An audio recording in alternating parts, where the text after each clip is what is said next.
Hello and welcome to another session of weekly analysis of current events, and we'll be discussing the current affairs, major current affairs from the newspapers from 6th September to 12th September. So coming to the first topic, that is from culture area, Sanskrit Grams program. This was held in Uttarakhand. So Uttarakhand government, they decided to develop or start the Sanskrit Gram across the states. So the decision was taken after seeing significant progress in the pilot program, which was to teach Sanskrit to the residents of 2 villages in Uttarakhand. So the Sanskrit Gram program, it is mainly to make people understand the use of Sanskrit and how it can be used regularly on a regular basis. So several villages were selected according to the availability of the Sanskrit schools, and the teachers, they visits the school frequently to see how the students are progressing, and the villages were selected at the meeting of Uttarakhand Sanskrit Assembly or Sanskrit Academy, which was chaired by the Uttarakhand Chief Minister.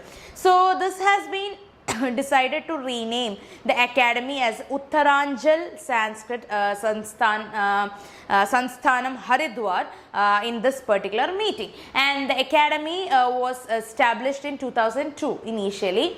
So how they are going to implement this is that they are going to focus on the school going children, and so they can learn the language from a very young age. So the program will be starting by teaching smaller sentences which can be used very commonly, and the program will run first at the district level and at the block level. Not very important, all these things, whatever I am discussing right now is for your knowledge, it's not for the exam level. What comes in the exam level is that what is this particular project, where this is implemented, and the importance of Sanskrit in our culture part.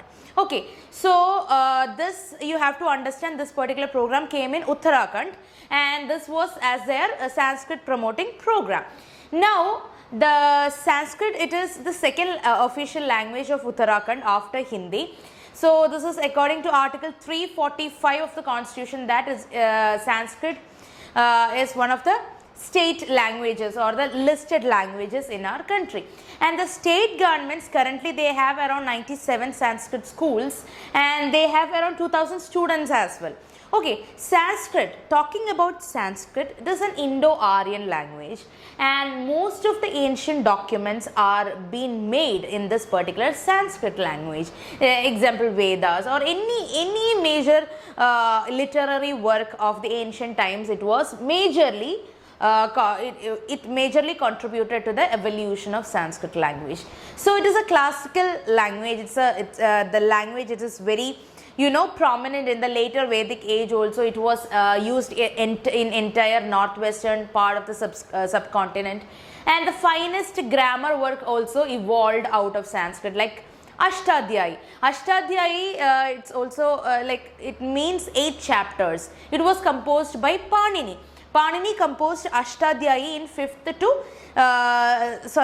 to 5th century BC.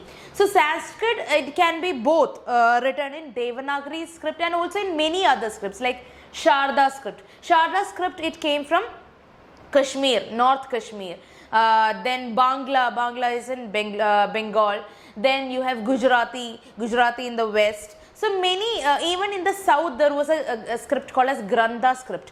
All the scripts can be used for writing Sanskrit. That is my point. And there are also many works like drama or poetry or grammar works. Many other works are there in this particular language. For example, Basa wrote Swapna Vasavadatta. So that means Vasavadatta is in a dream. That is a classic work of Basa. Then Kalidasa, he wrote Shakuntala, he wrote Vikramorvashiyam, Kumara Sambhava, Raghuvamsha. So these are the works of Kalidasa also in Sanskrit. Then Shudraga wrote Mrichakadiga.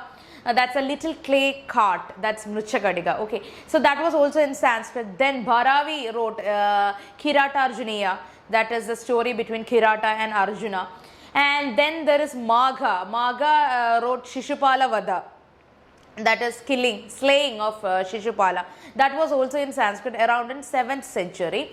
Then Ramayana, that's a life of Rama. Mahabharata, that's a tale of Bharadas. So these are all the works in Sanskrit. So Sanskrit was a very important language in the ancient time. That is the whole purpose of learning this particular portion. So you learnt about Sanskrit and you also learnt about a regional scheme of a state government.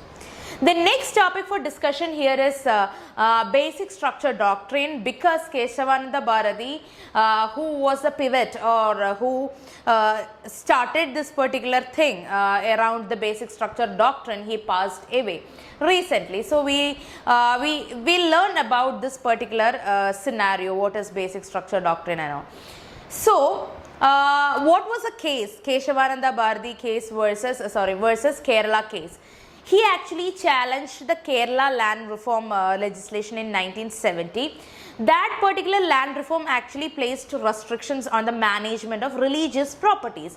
So the case was challenged under Article 26 concerning the right to manage the religiously owned property without any government interference. So there was a 13-judge bench who was hearing this particular case, and this is the biggest bench so far set up by Supreme Court to hear any such case.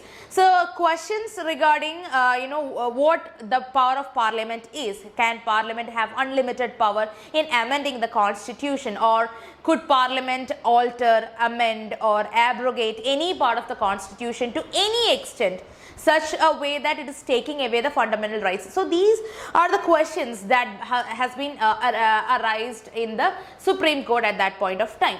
So Supreme Court, actually this has a background. Okay, Supreme Court has conceded this absolute power to Parliament in amending the Constitution in a case called as Shankari Prasad case, and this happened in 1951. I am telling you the evolution of basic structure doctrine. Okay, the first thing was Shankari Prasad case of 1951, where the Supreme Court gave power for Parliament, or you can say absolute power to the Parliament to amend the Constitution, and also in the Sajjan Singh case that happened in 1965. So in both the cases, the court had ruled that the term law in Article 13 must be taken to mean rules or regulation made in order to bring about any ordinary legislative power, and not to amend the Constitution, which is mentioned in the Article 368. This means that the Parliament had the power to amend any part of the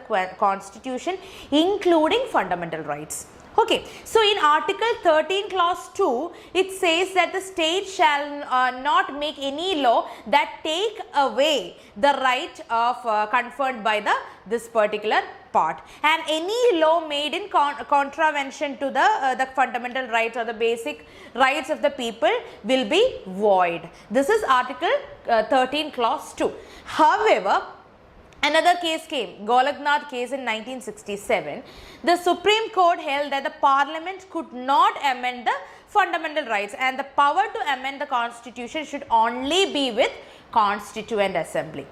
Okay, so the court held that an amendment under Article 368 is law within the meaning of Article 13 of the Constitution, and if any amendment takes away or abridges the fundamental rights will be void.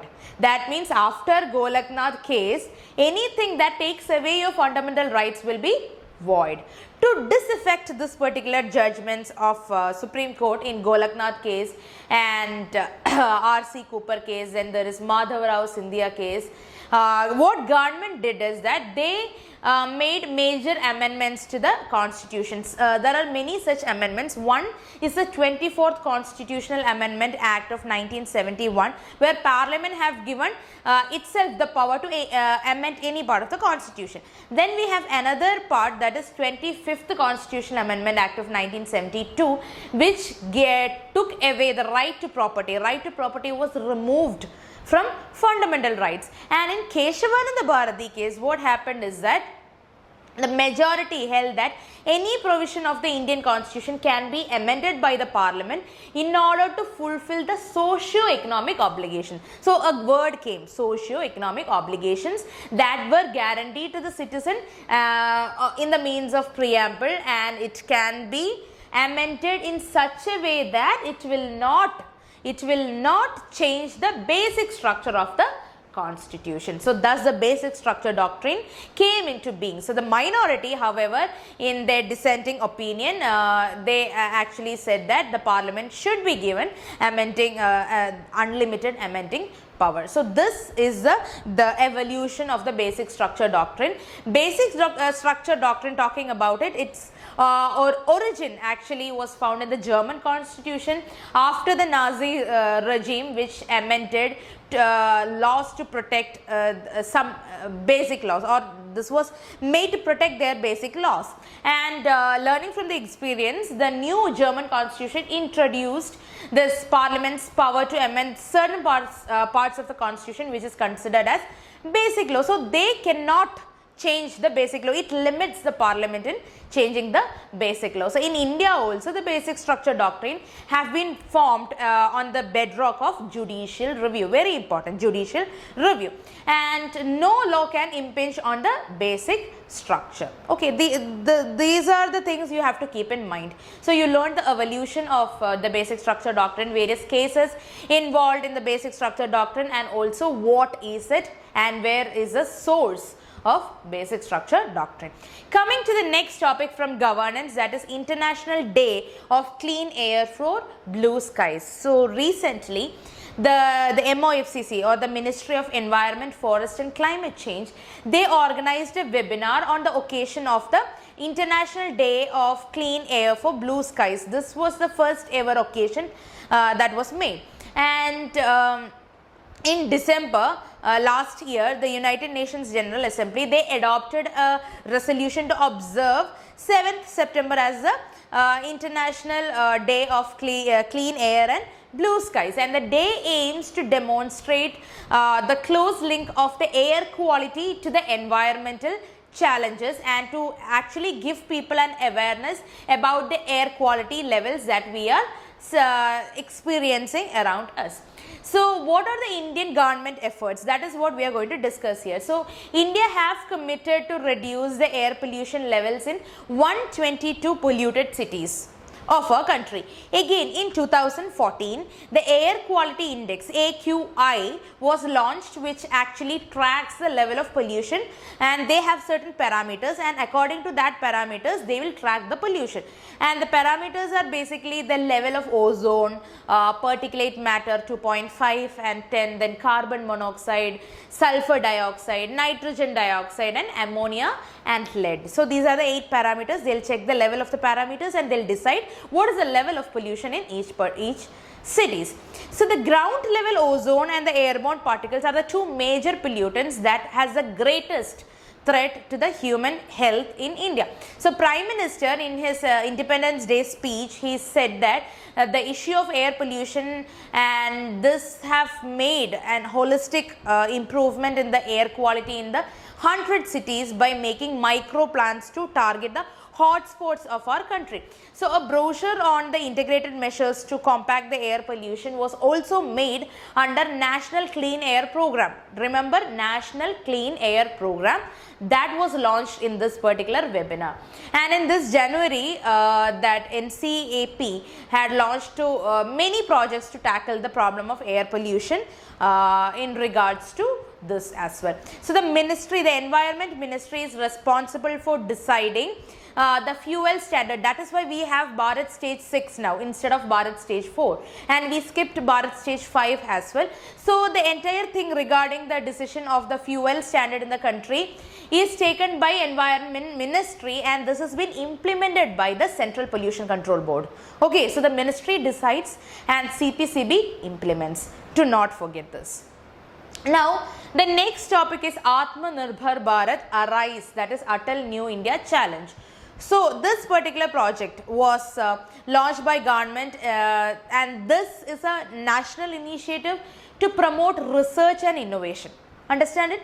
research and innovation and increase the competitiveness of the Indian startups. Indian startups, also the MSMEs, that is a micro, small, medium enterprises. So what is Atmanirbhar Bharat Arise? It is actually a platform to promote research and innovation in startups as well as in MSME. So it actually collaborate with the ministries and associated industries to catalyze the research innovation, and they also make real-time solutions to the sectoral problems. So they identify the sectors and they identify what is the problem with regard to the sector, why is the sector not growing, and then they find a solution with proper research and innovation.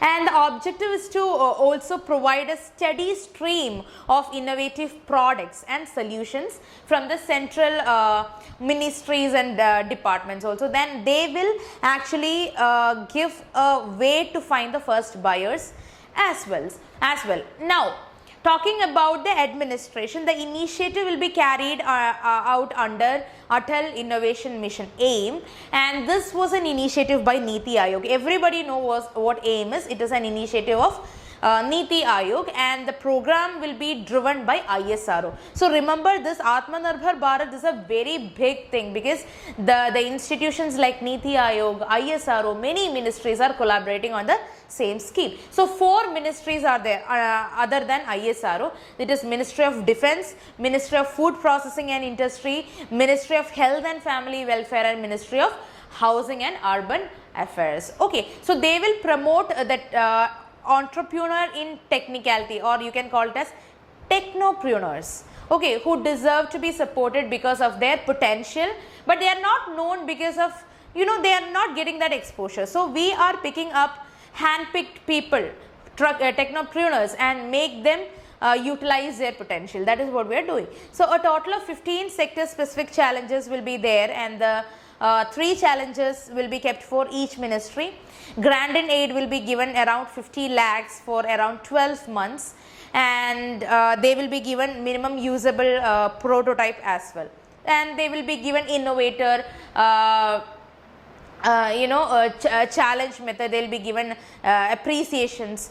Okay, and many projects are collaborating with this. One is Make in India, then there is Startup India, and then there is Atmanirbhar Bharat. Okay, 3 projects collaborating with this ARISE project. Okay, now we learn a topic from economics, that is Fcra Clearance. So recently this was in news because the Home Ministry, they have suspended the licenses of foreign contribution under Foreign Contribution Regulation Act of 6 NGOs in our country. So the suspension of Fcra license means that the NGO can no longer receive fresh foreign funds from the donors pending a probe by Home Ministry. That is the meaning. So we will learn what is Fcra 2010. So the foreign funding of voluntary organization in India is been regulated by Fcra Act, and this particular act is implemented by the Home Ministry. This act ensures that the recipients of the foreign contribution adhere to the state purpose or the stated laws for which the contribution has been obtained. So if the contribution is obtained for child rights, it should be used for the child rights only, or it should be used more for the child rights. The fund is not being diverted to other sector. That is made sure with Fcra Act. So under this act, the organizations are required to register themselves every 5 years, and that is why many NGOs, they failed to apply these both rules. That is why they got out of the license. Okay, and what is a NGO? Basically, NGO is a body that is neither a part of the government nor a conventional not-profit organization as well. It's completely a standalone thing. They are a group of ordinary citizens involved in various activities like charitable, social, political, religious, or any other interest. So they are, how they are important is that they are very helpful in making policies for the government, or they are very much encouraging, or they are like an inspiration for many government schemes at the grassroots level. So in India, the NGOs can register under certain acts such as the Indian Society Registration Act or the Religious Endowment Act or the Indian Trust Act, and then it can act as a body. So India has like the largest number of NGOs in the world, and so India needs a stringent rule also to regulate them constantly. And what is the controversy regarding FCRA is that it regulates the receipt of funding from other sources outside of India to the NGO, and it prohibits the receipt of foreign contribution for any activities detrimental to the national interest. And the act held that the government can refuse permission. The government can refuse permission if it believes that the donation to the NGO will adversely affect the public interest.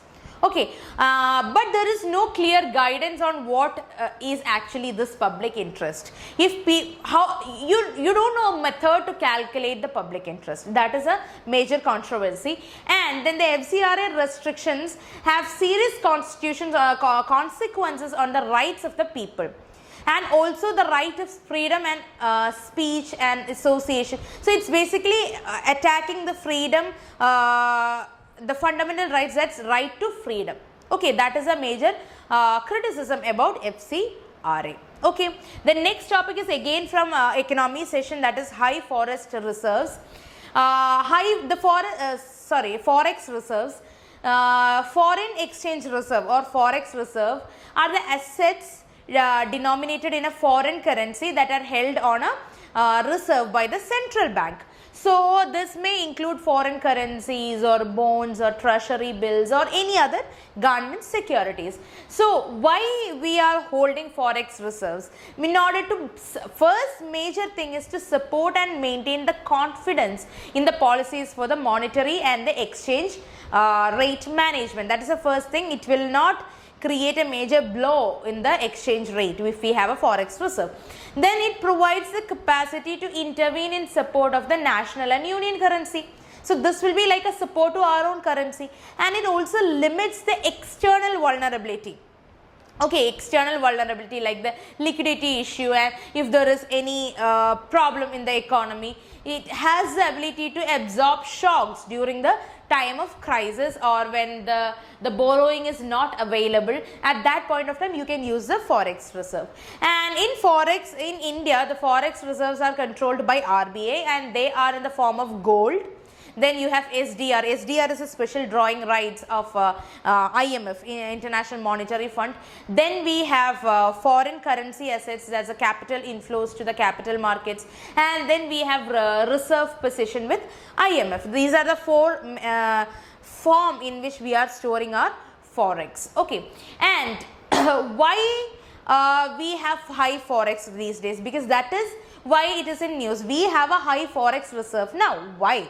Because rise in investment, major thing is the rise in investment by foreign portfolio investors, and we also increased our FDI. The FDI also started coming more and more, and there is a sharp jump in the reserve started by the finance ministry's announcement in cutting the corporate tax rate. So when the corporate tax rates was cut short, what happened? More FDI started coming, and then there was fall in crude oil prices because of major international events happening, and the oil import bill came down. Then dollar outflow from overseas remittances and the foreign travels also came down. Okay, and what happens if the Forex reserve rises? One thing, government will be at a comfortable position. So the rising of the Forex reserve will give comfort to the government and RBI in managing India's external and internal financial issues. One thing. Then we can manage crisis. We have a major crisis. What is it? Balance of payment. Right, so balance of payment will be protected to an extent if we have a good Forex reserve. Again, we can cover the import bill of the country every year. That is a huge bill again. And then assist the government in meeting the foreign exchange needs and external debt obligations. That is also there. Another important thing is rupee appreciation. So the rising reserves will actually give strengthen the rupee against dollar, and then confidence in the market. Again, will have a upper position in the market. In case of investors also, they will trust our market more. The country is too big to fail. Such a concept will be established. Okay, The next topic is from environment, and the topic is the National Forest Policy of 1988. There was a review of this particular policy. So recently the Director General of the Forest, they advocated the amendment of National Forest Policy of 1988, and the recommendations was based on a research paper that was published by an organization under United Nations Sustainable Development Journal, that is National Resource Forum. You might not have heard about this particular institution, Natural Resource Forum. So NRF, they actually published a paper recommending about sustainable forest management based on certification, and then restoration of forests, conservation, production. So according to that particular thing, we are going to review or amend our National Forest Policy. That is why it is in news. So we will see some major points from that particular contributions, or what say suggestions. One thing is, there is a lack of reliable data relating to the growing stock or consumption of timber, or production of timber, or how much we are utilizing the forest. So we don't have a correct data of how much we are exploiting the natural resources. That is one thing. And then there is tree outside forest. There is a concept called as tree outside forest, or TOF. So the potential of timber production from TOF, or trees outside the forest, is also being discussed. So that should be more explored and tapped. That is another thing that should be brought under the government eye. That is another thing. Then recorded forest area, which is the geographical area recorded as forest in the government records. It's official, in official records they are established as forest, that is recorded forest area. These should be very well protected, as well as the more forest should be added to the government ambit. That is also been said. Then according to the Indian State of Forest report, the timber production from the government forest is around 3.17 million meter cube. Okay, so that is also should be, the timber production is exploiting majority of the forest area, so that should be compensated with afforestation. That is also mentioned. So for your information, Forest Survey of State of Forest report is a biennial publication by Forest Survey of India. Okay. So the Supreme Court, coming back to the topic, Supreme Court ruled in Godavarman case. Godavarman case started in 1996. So in this particular case, Supreme Court ruled that we should stop felling of trees in forest areas, because this will exploit the forest. At the same time, stopping felling of trees in the forest area will lead to decrease in the domestic production of timber as well. So there is a balanced situation here. So if we don't cut the trees, the timber production will go down. If we cut the trees, the environment is at loss. Okay, so to the production forestry should focus on the sustainable increase in the forest products from trees outside forest, and also from recorded forest area. That is what is suggested. And to boost the production through RFA states, they must devise working plan, and they should also demarcate the forest for plantation. So there should be a clear demarcation. Where is the forest? Which part of the forest is converted into plantation? And for the trees outside forest, a synchronized national-wide policy should be developed. So these are the major things said under this particular review report. There are many other points. I am only giving in the perspective of the prelims point of view, and I think you should read more about the review of forest policy. Don't worry, I will be giving the entire sketch in the PDF material that will be given to you. Okay. So other initiatives by the government to restore the forest land is the Indian Forest Act of 1927. Then we have Compensatory Afforestation Fund Act of 2016. We have Forest Conservation Act, we have Forest Right Act, Wildlife Protection Act. Okay, so there are many other acts like aiding to this particular thing. The next topic is from Science and Technology, and it is Hypersonic Technology Demonstrated Vehicle. So recently DRDO, they successfully tested this HSTDV, and this is an unmanned scramjet demonstration aircraft, and it travels in a hypersonic speed, and they are using this air breathing scramjet technology. That means the vehicle, it traveled its desired flight path velocity of 6 times the speed of the sound, that is Mach 6. And Mach number, it is actually describes the aircraft's speed compared to the speed of the sound in the air. Okay, that you know. So air breathing engine, they uses oxygen from the atmosphere in the combustion of fuel, and they include the turbojet or the turboprop, ramjet, pulse jet, etc. Okay, the system is a lighter, efficient and cost effective method than the other systems that we currently use. And the worldwide effort are to develop the technology for actually developing this air breathing engine for satellite launch vehicles as well. Okay, so the types of air breathing engines are, one thing is ramjet. Ramjet is actually a air breathing jet engine that uses vehicles forward motion to compress the incoming air for combustion, and it doesn't have a rotating compressor. Remember, it doesn't have a rotating compressor. And ramjets work most efficiently at the supersonic speed. So ramjet is in supersonic speed. It uses the forward motion of the vehicle to compress the incoming air, and it doesn't have a rotating compressor. Scramjet engine, it is an improvement over the ramjet engine, and it actually works at hypersonic speed. Okay, and it also allows the supersonic combustion as well. Then we have dual mode ramjet, that is DMR, and this is a type of engine where the ramjet transforms into tramjet when the speed increases. Okay, so that means it can efficiently work in subsonic and supersonic combustion modes. Okay, so that's all for today. I have included more topics in the current affair material provided to you. If you have any doubts or clarification, please let me know in the comment section below. Thank you so much.